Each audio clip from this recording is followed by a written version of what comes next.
Yes, this is John G. Sutton and Tales from the Jails. I want to talk today a little bit about my experiences of working as a hospital officer at Strangeways Jail.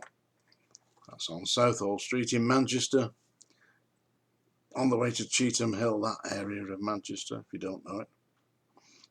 Anyway, I was working as a hospital officer and posted to the outpost on I-Wing, which was the young offenders unit at the top in the time.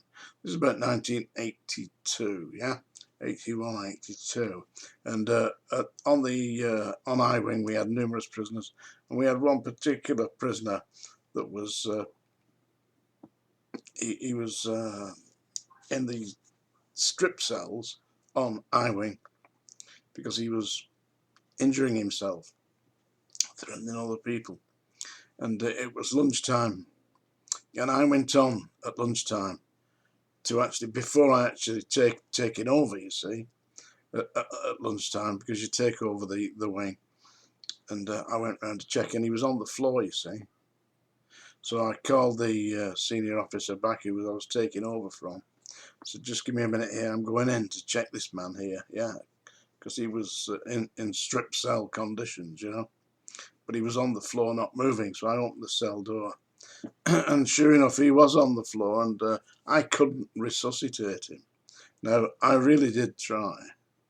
I mean, breathing, everything, all the thing, you know, chest, breathing, getting him going again. But it just, nothing worked. He said, yeah, the senior said, I'm going to get the doctor, yeah? So phoned down to the main hospital to get the doctor. Well, it took about 15 minutes, 20 minutes to get the doctor, by which time the guy on the floor, who is obviously transpired because I can't bring him round, and I am really trying, doing my best, you know. And by this time, he's starting to develop rigor mortis, you know. But there's nothing I can do, you see. Anyway, the doctor arrived and pronounced him dead. Apparently, he'd fallen on the floor after he's had his meal and banged his head or something as he fell, and had an epileptic fit and choked on his food, which was nothing. Despite all the efforts that I made, I couldn't do anything about that. But I had a problem with that because you know what prisons are like. Well, let me tell you this. The rumour went round that he'd been murdered, yeah? Listen, if I could have resurrected that guy and I gave it the best shot I had, everything, there was nothing more I could do, yeah? Everything I knew how to do as a hospital officer, I did it. Sent for the doctor as soon as I could do that. I had senior staff around me. None of us could do anything to bring him back to life. He was just gone.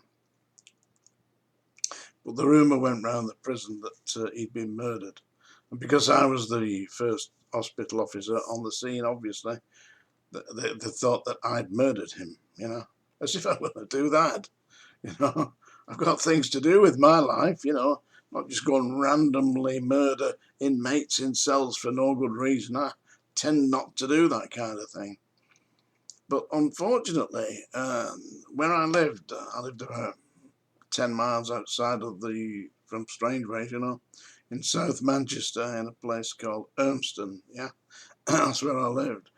And one of my near neighbours, yeah, had been a prisoner at Strangeways, and he saw me coming home one day, shortly after this incident, and he'd obviously heard about this death, you know, and coming up to me in the street, you murdered him, bastard, you know, saying things to me like that, you know.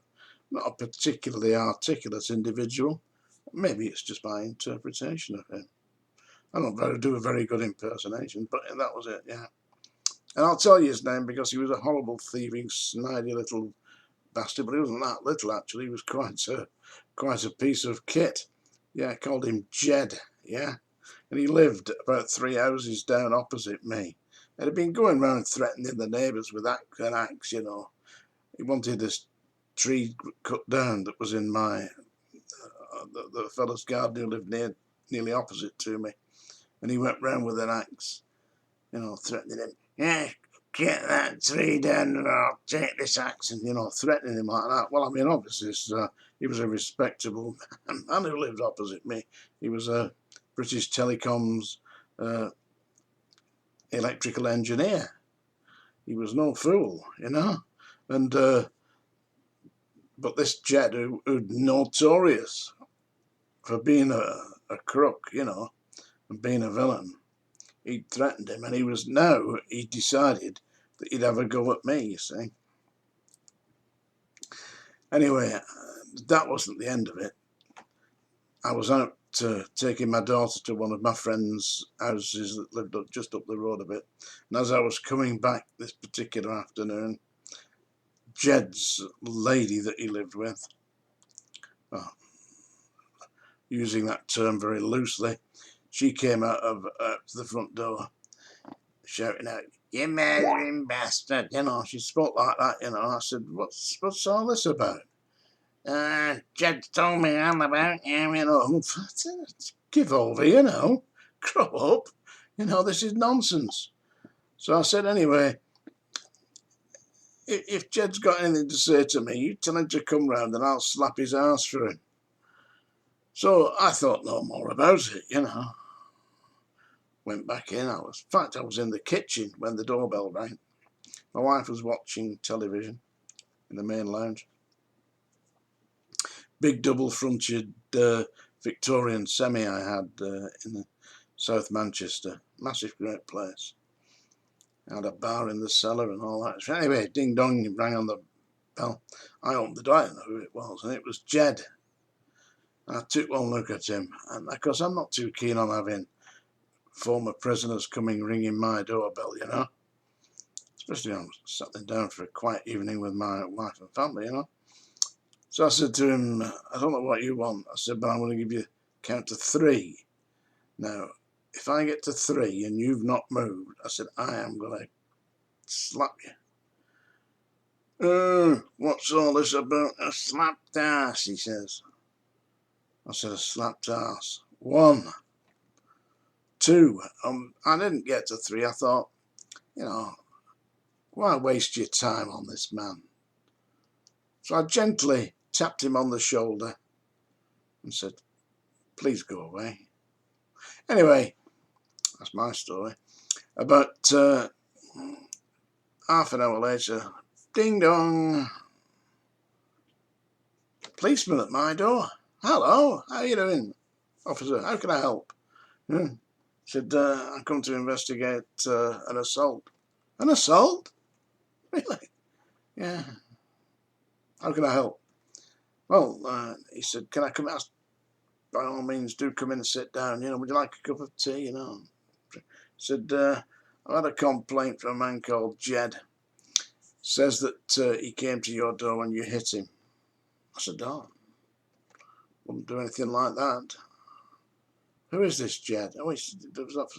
Oh, I said, I know who you mean. Yeah, I said, no, sorry, can't help you with that. He said, perhaps you could advise me. He said, if you didn't hit him, how did he get that big handprint all over the side of his face? Oh, I said, has he really?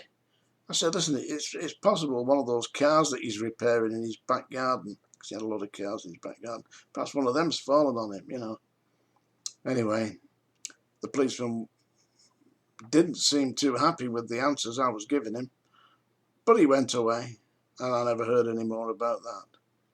But there you go, you see, I was doing my job as a hospital officer in the prison, and the word gets round. But I hadn't done anything other than try and help him, There were a number of deaths at Strangeways while I was there, quite a few cell fires. What had happened was the rumour went round that if you were involved in a cell fire and you got out, then you got 6 months knocked off your sentence. It was utter rubbish. Total nonsense. One of them horrible rumours that go around, and simpletons believe it. Unfortunately, simpletons did believe it. And what they were doing was setting fire to the cells and hoping that they'd get out. Well, believing that they'd get out. But the problem was, it wasn't the fire that got them. The mattresses were made out of foam, and when the mattresses started to burn, they let off a gas. I think it was like a cyanide gas that killed people. And this one particular cell that I went to, the two of the inmates had decided they were going to try this cell fire routine, and they tied the third inmate, who wouldn't join in, to a chair and set fire to the mattress. Of course, the poisonous gas, the poisonous cyanide gas that came off, killed them, and you couldn't get into the cell. The cell's absolutely roasting up. So they smashed the spy hole out and stuck a fire hose in, and opened the fire hose up and flooded the cell. But when you get in there, they're just dead, and one of them was tied to the chair. Yeah, that was Strangeways jail. If you're ever unfortunate enough to get into a place like that, do not believe silly rumours. Listen, that's today's Tales from the Jails. I sincerely hope that you enjoyed it. If you liked it, maybe subscribe. It's supposed to help me, you know. I don't know. And my book, Psychic Screw, yeah? It's on Amazon. I wrote it.